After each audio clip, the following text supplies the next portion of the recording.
ओ प्यारी मैया, ओ प्यारे लाला, वीडियो को भी लाइक और चैनल को सब्सक्राइब भी कर लेना। ये काम मेरे और मेरे परिवार के लिए बहुत ही ज़रूरी है। चलो अब कथा का आनंद लेते हैं। नाम का आश्रय आपके पास, इसलिए भैया एक नाम आश्रय हो जाओ, नाम का त्याग मत करो।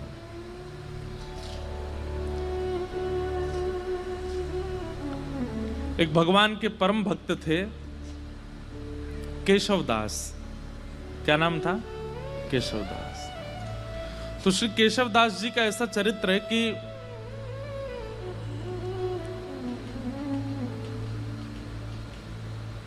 एक बार कहीं कथा में बैठे थे। वो कथा में वक्ता ने ऐसी बात कही कि जीवन में कमाई कहां लगाई जाए तो सार्थक मानी जाती है।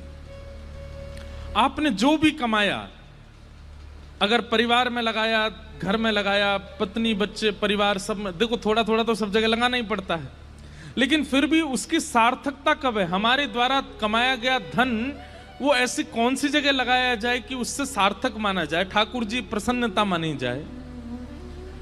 वक्ता बोले कि अगर वो संतों की सेवा में लगा दिया जाए तो जितना अंश संत सेवा में लगता है उससे ठाकुर जी बड़े प्रसन्न होते हैं, वो सार्थक माना जाता है, वो पुण्य माना जाता है। आपकी कमाई करना भी सार्थक हो जाता है अगर संत सेवा बन रही है तो। बहुत ध्यान से सुनना। तो केशवदास जी ने ये बात सुनी कि भैया संत सेवा करनी चाहिए, उसमें जो धन लगता है वही सार्थक माना जाता है।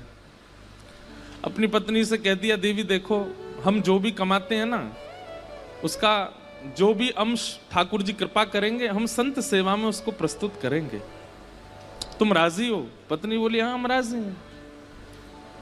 बंधुओं, भगवान की बहुत बड़ी कृपा मानिएगा कि आपका कोई संबंधी, कोई सगा ऐसा है जो भगवत सेवा करने में आपकी सहायता करता है।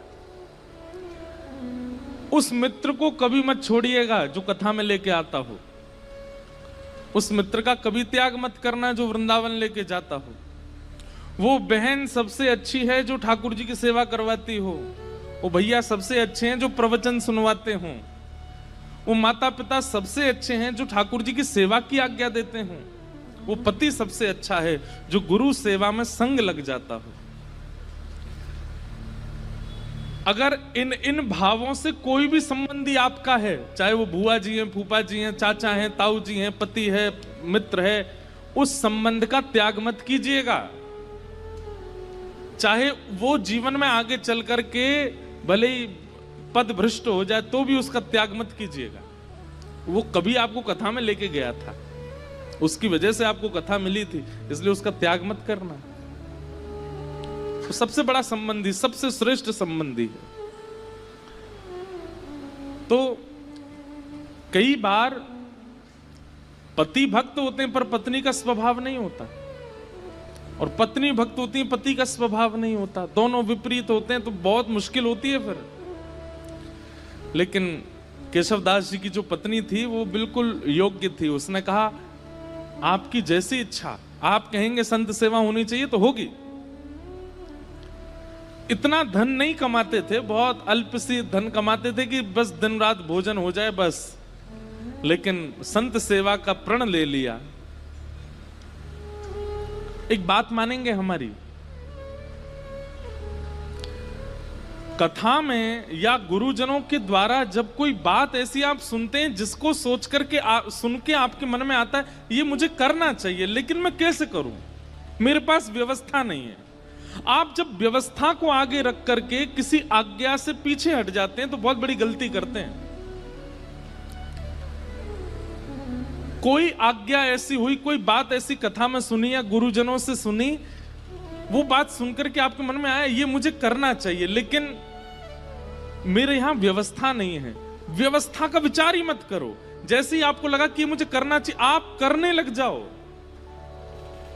जिन महापुरुष से आपने सुना या जिस ग्रंथ की बात आप सुन के आए हो वो सामर्थ्य प्रदान करेंगे, व्यवस्था कर देंगे, आप बस लगना शुरू करो उसमें।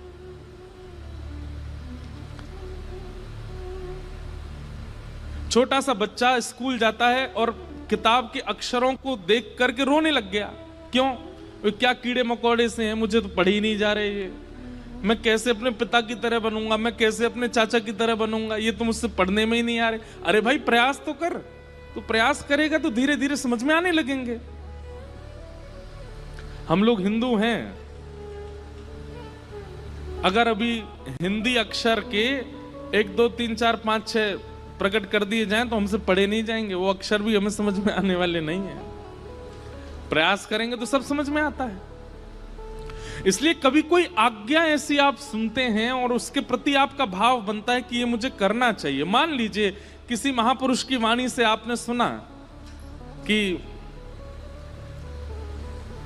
संत सेवा करनी चाहिए, सप्ताह में 1 दिन निश्चित कर लो कि चाहे ढूंढ के करके आए संत सेवा करेंगे। आपके मन में आया कि मेरा मन तो हो रहा है कि मैं करूं, पर कैसे करूं? क्यों? व्यवस्था नहीं है, चाहे धन की कमी है, चाहे परिवार में कोई साथ देने वाला नहीं है, आदि आदि जो भी व्यवस्था का चिंतन करके रुकिए मत। मुझे संत सेवा करनी चाहिए, ठीक है, अगले सोमवार से मैं सोमवार संत सेवा करूंगा। आप तनिक से प्रारंभ तो करिए। आप प्रारंभ करोगे, पूरा ठाकुर जी कराएंगे। केशव दास जी के चरित्र से सीखने को मिलेगा आपको। केशव दास जी की व्यवस्था इतनी उचित नहीं थी कि वो संत सेवा कर सकते हैं, लेकिन कथा में सुन लिया तो मन बना लिया कि अब सेवा मुझे करनी है। और पत्नी का साथ लेकर के जो भी धन कमाते थे उससे बढ़िया प्रसादी बनाते, संतों को निमंत्रण देते, घर पर संत आते, प्रसाद पाते। भगवान की दया से इतना ही प्रसाद बनता कि संत जन पा लेते, उनके लिए नहीं बच पाता था। तो दोनों क्या करते, जो संतों की शीत प्रसादी होती थी उसी को इकट्ठा करते, उसी को पा लेते। कभी कभी वो मिल भी नहीं पाती थी। अब संतों से थोड़ी कहेंगे कि छोड़ जाना थोड़ा, वो बेचारे प्रेम से पाते थे तो कई बार मिलता भी नहीं था। लेकिन संत सेवा बनने लगी। लेकिन ठाकुर जी बहुत दिन तक अनुकूलता रहने नहीं देते। लिख लीजिएगा इस बात को, अगर बहुत प्रसन्नता में जीवन निकल रहा है, भूलिएगा नहीं, आएगा दुख, निश्चित आएगा। बहुत धन के साथ में अभिमान हो गया है कि मैं कुछ भी खरीद सकता हूं, मैं कुछ भी कर सकता हूं, मैं कुछ भी बना सकता हूं, मैं कहीं भी जा सकता हूं। एक दिन आएगा कहीं जाने लायक नहीं रहोगे। और ये विपरीत स्थिति में भी सुनिए, अगर बहुत कष्ट में जीवन जा रहा है तो परेशान मत होइए, एक दिन सुख आएगा। आज इतनी धन की व्यवस्था नहीं है कि आप एक ही वस्त्रों को 5-5 दिन तक पहनते हैं, है ही नहीं वस्त्र। चिंता मत कीजिए, एक दिन ठाकुर जी अनुग्रह कुछ करेंगे।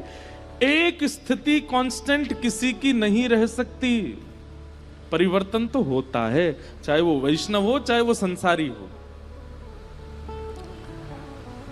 तो केशवदास जी सेवा करते थे। अब धीरे धीरे क्या हुआ, उनका धन जो था खत्म होने लगा। अब सेवा के लिए धन नहीं बचा।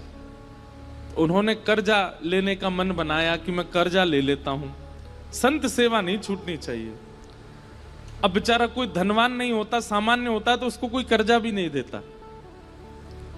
बाजार में निकल गए कर्जा लेने के लिए कि कोई हमें थोड़ी सी सेवा कर दो तो हम संत सेवा करेंगे। किसी ने भी उनको देने से मना कर दिया। लेकिन एक चतुर व्यापारी था, जब ये गए उसके पास, बोले आप जो कहेंगे हम ब्याज सहित आपको वापस कर देंगे, हमें थोड़ा सा धन दे दो, संत सेवा करनी है।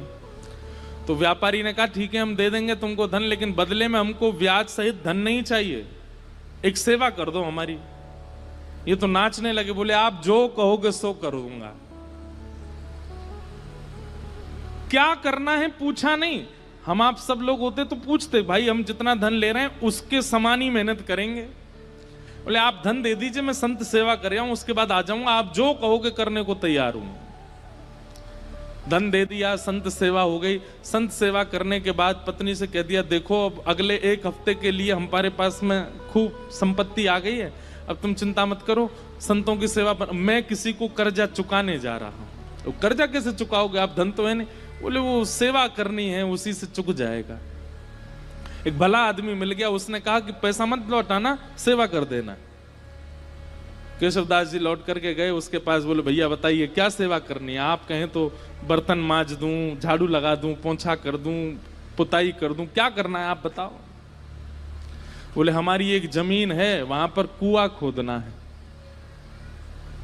कुआं खोदना है। कुआं खोदने का मतलब समझते हैं? कितनी गहराई में जाना पड़ेगा, जब तक जल ना आ जाए तब तक खोदते रहो, और जब वो जल निकलना प्रारंभ हो जाए उसके बाद भी कितने फीट अंदर तक खोदना पड़ेगा, फिर चिनाई करनी पड़ेगी, कुएं में पूरा उसको आकृति देनी पड़ेगी, फिर बहुत दिन तक जल खींचना पड़ेगा, सारा मतमैला जल निकल के जब बिल्कुल स्वच्छ जल आ जाएगा तब कुएं का निर्माण होगा। इतना तो धन भी नहीं लिया था उन्होंने जितना उनको सेवा दे दी, लेकिन प्रसन्न हो गए। जो आ गया, कहां जाना है बताइए। एक बार भी ये नहीं कहा कि आप ऐसी सेवा कैसे करा सकते हैं। पहुंच गए फावड़ा लेकर के और लगे,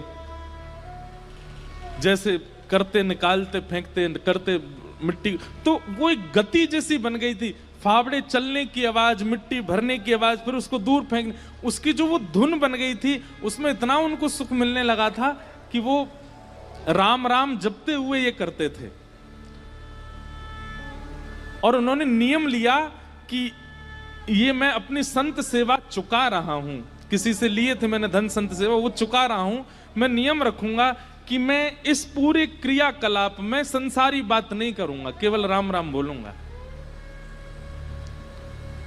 कुआं खोदते जा रहे हैं। 2-3 दिन बाद पत्नी को लगा ये कहां जाते हैं, सुबह के जाते हैं रात तक आते हैं। पत्नी भी आ गई, संत सेवा करके आती थी, उसको कहते थे कि अब गहरा हो गया है, तुम मिट्टी में भर के दिया करूंगा, तुम फेंक दिया करना, और सुनो कोई संसारी अपवाद विवाद नहीं, केवल राम नाम बोलना। उनका तो अच्छा भजन हो गया। बोले कि इतने प्रसन्न रहने लगे केशवदास जी, बोले भजन भी हो रहा है और मेरे पैसे भी चुक रहे हैं। वो व्यापारी बड़ा खुश कि हमारा तो इतना पैसा भी नहीं लगा जितना बड़ा काम हो रहा है। करते जा रहे हैं, करते जा रहे हैं, करते जा रहे हैं, पर कई बार बंधुओं भक्तों को अपना यश खुद नहीं बनाना पड़ता, ठाकुर जी उनका यश बनाते हैं। और कई बार यश दिलाने से पहले ठाकुर जी बहुत तगड़ी ठोकर देते हैं। कुएं में पानी का स्रोत आने लगा था, पानी नीचे से आने लगा था। बड़े प्रसन्न हो गए थे केशवदास जी कि अब जल आ गया है, वो जिन्होंने मुझे धन दिया उनकी सेवा पूरी हो रही है। लेकिन तभी जोर की हवा चली और बगल के मिट्टी जो गहराई में चले गए थे, तो वो मिट्टी थोड़ी सी ढीली हो गई और वो पूरी नीचे आ गई, और जितना कुआं भरा था सब दोबारा भर गया और केशवदास जी अंदर ही दब गए उसमें। पत्नी दौड़ी दौड़ी इधर उधर भागी, अरे कोई बचाओ, मेरे पतिदेव अंदर गिर गए हैं, कोई बचा के लाओ। कोई धनवान मानी व्यक्ति होता तो लोग प्रयास भी करते, अब केशवदास जी बेचारे सामान्य व्यक्ति, किसी ने मदद नहीं की। सब सोचने लगे कितना गहरा, तुम्हारे पति को 1 महीना लगा इतना अंदर जाने में, हम इतने भीतर तक मिट्टी कैसे निकालेंगे बाहर। कुछ लोगों ने सोचा, बोले भाई अकेला निर्वन कैसे करेंगे, कुछ पैसा वैसा देके इनको शांत कर दो, और कुछ धन धान्य दे करके उनको, बेचारी वो भी कहां तक किसके पास जाती। लेकिन रोज ठाकुर जी से प्रार्थना करती, मेरे पति ने कभी कोई गलत क्रिया नहीं की, आपके नाम का आश्रय लिया, संत सेवा की, नाथ आप ऐसा अनहित नहीं कर सकते उनके साथ। 1 महीना व्यतीत हो गया, मृतक घोषित हो गए केशवदास जी। 1 महीना बाद जहां वो कुआं खोदा जा रहा था, अब तो वहां पे कुआं खोदने का कोई प्रश्न नहीं उठता था। लोगों ने कहा कि इसमें तो आदमी मर गया, भीतर अब कुआं मत खोदना यहां पे। लेकिन लोग बाग जब वहां से निकलते थे तो वो एक मिट्टी का टीला बन गया था। जब वहां से निकलते तो राम नाम धुनी सुनाई देती, और राम नाम धुनी केवल राम राम करती हुई सुनाई नहीं देती, साथ में झांझ, मंजीरा, करताल, सारंगी आदि आदि वाद्य भी सुनाई देते, जैसे मानो कोई उत्सव महोत्सव चल रहा हो। आते जाते लोगों को लगता शायद पास के गांव में कीर्तन चल रहा होगा, लेकिन जब 10-15 दिन तक अखंड नाम धुनी सुनाई देने लगी, पास के गांव में जाकर के देखा कोई उत्सव नहीं है, तब बोले शायद यही कुछ है। तभी एक राजा को यह बात पता चली। उस राजा ने अपने सैनिकों को लगवा करके पूरी मिट्टी निकलवाई वहां से, और भीतर जाकर के जब देखा तो एक मट्टी का एक मानो जैसे कुंज जैसी बन गई थी, और उस कुंज के भीतर सुंदर पात्र में सुंदर प्रसादी रखी थी, और प्रसादी के साथ ही भीतर एक दिया जल रहा था, और वहां पर श्री केशवदास जी बैठ करके कीर्तन कर रहे थे, और उनके कीर्तन के साथ में वहीं के जितने जीवाणु आदि थे वे सभी मानो जैसे करताल मजीरा आदि ढोल बजा करके उनके कीर्तन को सार्थक कर रहे थे। ये देख करके सब हैरान रह गए। नाम का बल ये सामान्य बात नहीं है। नाम का आश्रय लेने वाला व्यक्ति कैसी भी परिस्थिति में हो, नाम सब सुलभ कराने की सामर्थ्य रखता है। ठाकुर जी के नाम में इतना बल है। हमारे गोवर्धन में एक बाबा गए, गुरु दीक्षा लेने के बाद अपने गुरु जी से कहा, आप जो आज्ञा देंगे मैं उसको पूरी करूंगा, आप बस आज्ञा दीजिए। गुरु जी ने भी ऐसी आज्ञा दी जो बाबा कर ही नहीं सकते थे। क्या? कि जितने भी संस्कृत साहित्य ग्रंथ हैं हमारे संप्रदाय के, सबका अध्ययन करके सबको कंठस्थ करो। बाबा बोले मैं तो अंगूठा टेक, मुझ पर संस्कृत कहां आती है। गुरु जी बोले हम एक ही बार आज्ञा देते, हमने जो आज्ञा देनी थी वो दे दी। बाबा इतने रोने लगे, गिरिराज जी के तलेटी में रोते, हे किशोरी जी, हे श्यामाजू, मैं तो अनपढ़ गंवार हूं, और गुरु जी ने आज्ञा की कि सारे संस्कृत साहित्य हमारे संप्रदाय के सबको कंठस्थ करो। कैसे करूंगा मैं, मुझे तो पढ़ना ही नहीं आता, मुझे तो केवल आपका नाम आता है, मैं तो केवल राधा राधा करना जानता हूं और कुछ नहीं आता मुझसे। इसी चिंता में रोने लगे, राधा राधा पुकारते पुकारते रोते थे कि मुझ पर तो कुछ भी नहीं आता, मैं अपनी गुरु इच्छा गुरु आज्ञा को कैसे पूरी करूं। 4-5 दिन तक तो रुदन किया, 5वें दिन मानसी गंगा में डूब करके प्राण त्यागने को तैयार हो गए। बोले अब मैं प्राण त्याग दूं, अब जीवित रहने का मेरा कोई, मैं गुरु इच्छा पूरी नहीं कर पा रहा, गुरु आज्ञा पूरी नहीं कर पा रहा, और मेरी उम्र अब 50 की हो चुकी है, अब मैं कहां से पढ़ना सीखूं, कैसे याद करूं। मानसी गंगा में जैसे ही अपने प्राण त्यागने के लिए कूद ही रहे थे, तभी किशोरी जी प्रकट हो गई, और किशोरी जी प्रकट होकर के बोली, क्यों अपने प्राण त्याग रहे हो? बोले कि हे स्वामिनी जी, मेरे गुरु ने आज्ञा की, मेरा सौभाग्य कि आपके मुझे दर्शन हो गए, पर मेरे गुरु ने मुझे आज्ञा की कि सारे संस्कृत साहित्य याद करो। कैसे करूं, मैंने तो पढ़ा लिखा ही नहीं हूं। किशोरी जी ने कहा अपनी जीभ बाहर निकालो, और बाबा ने अपनी जीभ बाहर निकाली। श्यामाजू ने वो जीभ पकड़ करके और एक सीख से उस पर कृष्ण लिख दिया, और कृष्ण लिख करके कहा अब जाओ, तुमने जीवन भर नाम गाया है मेरा, और उससे श्री कृष्ण प्रसन्न हुए हैं। श्री किशोरी जी का नाम गाने से किशोरी जी प्रसन्न नहीं होती हैं, ठाकुर जी प्रसन्न होते हैं, और ठाकुर जी का नाम गाने से किशोरी जी प्रसन्न होती हैं। बोले आपने जीवन भर मेरा नाम गाया और कुछ आपको नहीं आता है, इसलिए ठाकुर जी बड़े प्रसन्न है, और उन्होंने प्रसन्न होकर के कहा है कि मेरी जितनी सिद्धियां उनमें एक विद्या सिद्धि है, वो विद्या सिद्धि आप इसको दे आओ श्री जी, अब जाओ, अब तुम्हें पढ़ने की भी आवश्यकता नहीं है, तुम बस गुरु जी जो प्रश्न करें सबका उत्तर देते जाना, सारा साहित्य तुम्हारी जिह्वा पर विराजमान हो गया। जैसे ही गए, गुरु जी ने कहा कि पढ़ाए? बोले हाँ, 5 दिन पहले तो हमने आज्ञा दी, बड़ी जल्दी पढ़ाए। बोले गुरु जी आप आज्ञा करें, कौन सा साहित्य, कौन सा ग्रंथ सुनाऊं? गुरु जी ने ग्रंथ का नाम बोला तो बैठ करके पूरा ग्रंथ सुना दिया। बोले कैसे प्रकट हुआ? बोले केवल नाम का आश्रय, श्री जी के नाम की कृपा हुई है, मैं पढ़ा लिखा नहीं हूं, श्री जी ने कृपा करके अपने नाम की कृपा से मुझे ये सब प्रदान कर दिया। इसका मतलब ये नहीं है किसी के पेपर हो तो रात भर राधे राधे बोलता रहे, हे किशोरी जी कल मेरा एग्जाम अच्छा हो जाए। लंबे समय तक नाम का आश्रय लीजिए, और उस नाम का आश्रय किसी कार्य की सिद्धि के भाव से मत लीजिए, बस नाम का आश्रय लीजिए, कार्य सब अपने आप ठीक हो जाएंगे। सत्यम परम धीमहि, परम सत्य भगवान का नाम है, उसे हम बारंबार प्रणाम करते हैं।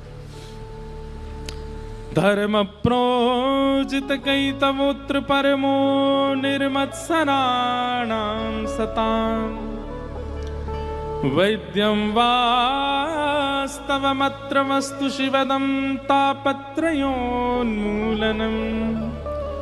श्रीमद्भागवते महामुनिकृते किं वा परैरीश्वर, सद्यो हृद्यवरुध्यते त्रिकृतिभिः शुश्रूषुभिस्तत्क्षणात्। धर्म प्रोजित कई तवोत्र परमो, परम धर्म की इच्छा चित्त में प्रकट होना, ये विषय है भागवत जी का। परम धर्म का मतलब क्या होता है?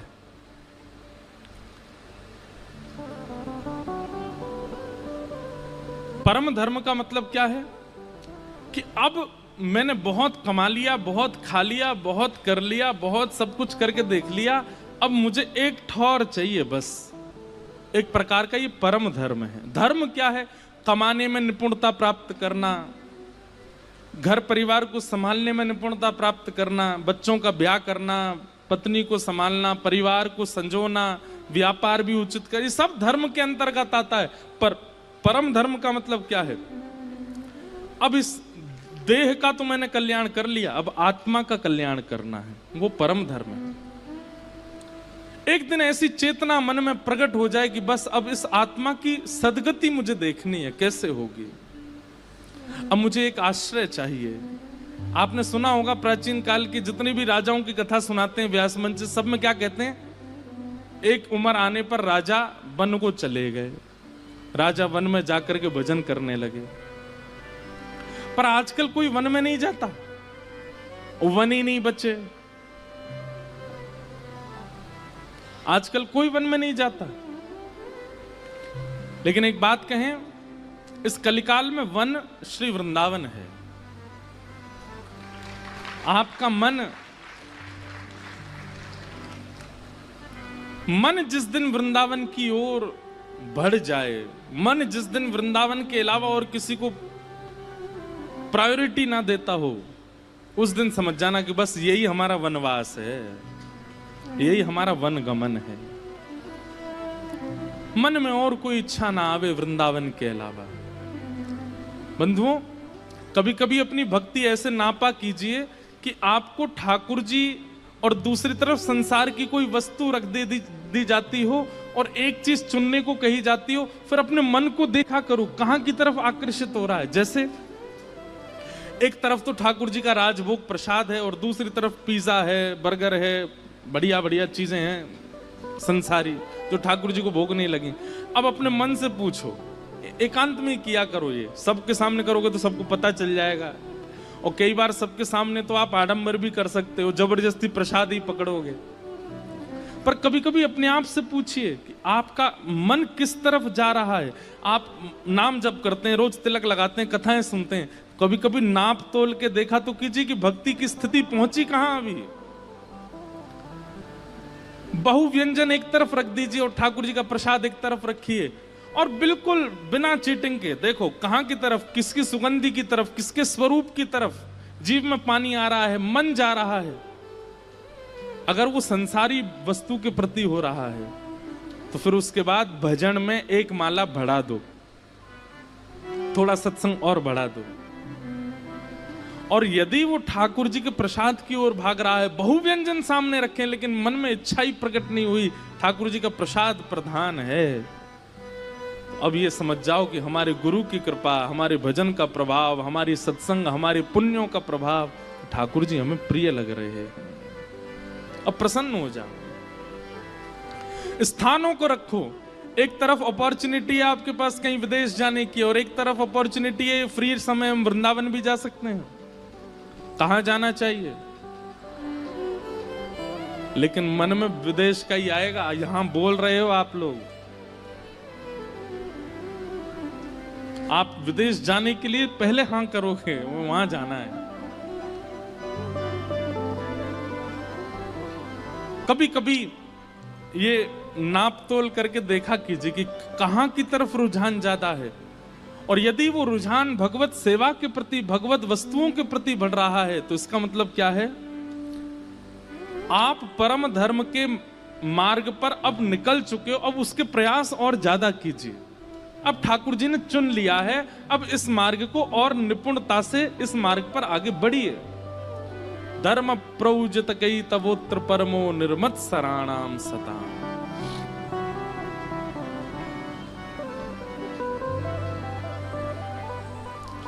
निर्मत सराणाम सता, मात्सर्य दोष खत्म हो जाए चित्त से। किसी के प्रति ईर्ष्या, किसी के रूप, स्वरूप, वैभव, संपत्ति और उसकी श्रेष्ठताओं को देखकर के आपके चित्त में ज्वलनशीलता ना होती हो, प्रसन्नता होती हो, समझ जाओ अब ठाकुर जी हमें स्वीकार कर रहे हैं। तीसरा, वैद्यम वास्तव मत्र वस्तु शिवदम। अभी नासिक में कथा थी तो एक बालक मुझे कोई बोला कि मैं ठाकुर जी के किसी भी मंदिर में जाऊं, ऐसा जरूरी नहीं एक ही मंदिर में, कहीं भी किसी भी मंदिर में जाऊं मुझे सब भगवान दिखते हैं, लेकिन एकमात्र ठाकुर जी को देख के भगवान वाली फीलिंग नहीं आती, ऐसा लगता है ये मेरे कोई हैं। इसका क्या मतलब है? मैंने कहा ये मतलब है ठाकुर जी आपको कुछ मानते हैं। बोले मैं पंडरीनाथ जी को देखता हूँ, बोले रुक्मणी मैया को देखता हूं तो मुझे लगता है ये भगवान है। मैंने कहा भाई ऐसा मत करे, उनको भी कुछ मान ले अपना। बोले नहीं महाराज जी, हनुमान जी को देखूं, गरुण जी को देखूं, गणेश जी को देखूं, मंदिर में जिनको भी देखता हूं सबके प्रति भगवान की भावना आती, पर मुख्य ठाकुर जी वंशी वाले हों या लड्डू गोपाल हों, ये कहीं भी दिख जाते हैं दुनिया में तो ये लगता है ये मेरे हैं, ये मेरे अपने। मैंने कहा भाई देख, प्रियतमा होती है ना पत्नी, भले उसका पति बहुत बड़ा कलेक्टर बन जाए, बाकी सब लोग तो उसके सामने सल्यूट करेंगे, पर पत्नी को वो अपनी किसी भी स्थिति में चला जाए, कितना भी श्रेष्ठ बन जाए, कितना भी उचित बन जाए, वो उसको हर स्टेज पर, हर परिस्थिति में, हर स्थिति में अपना ही लगता है। संबंध है तभी तो अपना लगता है। मां को अपना बेटा कोई श्रेष्ठ व्यक्ति नहीं दिखता है, बेटा बेटा ही दिखता है। ऐसे अगर ठाकुर जी के प्रति भगवत भावना आकर के कोई अपनत्व की भावना आती है, उसका मतलब है ठाकुर जी भी संबंध मान चुके हैं। अब बस ढूंढो कि वो संबंध है कौन सा। हम तो ये कहते हैं भैया भारत में जितने ठाकुर जी के मंदिर है ना, इन सबको अपना परिवार ही बना लो। जैसे श्री पंडरीनाथ भगवान हैं, ये कौन है? बोले ये हमारे फूफा जी हैं। वहां की रुक्मणी मैया बुआ जी हैं। कोई पूछे कहाँ जा रहे हो? फूफा जी के घर जा रहे हैं। पंढरपुर जा रहे हैं नहीं बोलो, कहाँ जा रहे हो? बुआ जी के यहाँ जा रहे हैं अपनी। एक दो बार तो आदमी यही सोचेगा, और इतनी इतनी निपुणता से बोलो कि सामने वाले को यही लगे कि बुआ जी के यहाँ ही जा रहे हो। 5-6 बार बाद उसको पता चले कौन सी बुआ जी तुम्हारी? बोले चंद्रभागा नदी के तट पर रहती हैं, रुक्मणी मैया हमारी बुआ जी हैं, ठाकुर जी हमारे फूफा जी हैं। द्वारिका के ठाकुर जी को अपने जीजा जी मान लो, वहां की रुक्मणी मैया हमारी बहन है। अब कहाँ जा रहे हो? जीजा जी के यहाँ जा रहे हैं। जगन्नाथपुरी में ये कौन है? बोले ये हमारे चाचा जी हैं, चाचा जी से मिलने जा रहे हैं। बद्रीनाथ भगवान, बोले ये तो नाना जी हैं हमारे। अच्छा बद्रीनाथ वैसे भी नाना जी हैं, क्यों? श्रीमद् भागवत का निर्माण बद्रीनाथ में ही हुआ, और भागवत जगत माता है, और माता जी का जो जन्म स्थान होता है वो नानी का घर ही होता है। लो ऐसे भी संबंध बन गया कि वो नाना जी हैं। श्री राधा रमन जी कौन है? बोले ये तो हमारे प्रियतम हैं। बिहारी जी कौन है? ये हमारे सखा हैं। राधा वल्लभ जी कौन है? बोले ये हमारे सखा के सखा हैं। ऐसे कोई संबंध, सबसे संबंध बना लो और फिर उस संबंध का निर्वहन कीजिएगा, उस संबंध को निभाइएगा, उसी संबंध से जाइए, उसी दृष्टि से देखिए, उसी भाव से मिलिए। बिहारी जी अगर आपको भाई के रूप में लगते हैं और कभी बहुत भीड़ हो जाए तो भीतर जा करके थोड़ा रोष भी बहन की तरह कर सकते हो या भाई की तरह कर सकते हो। अरे भैया तो बहुत बड़ा होगा, अब तो दर्शन ही ना दे हमें, हैं इतनी भीड़ है गई है, कोई धक्का मारे कोई भगा दे यहाँ ते, ऐसा मत करे भैया, लाला मिल लेकर हम ते।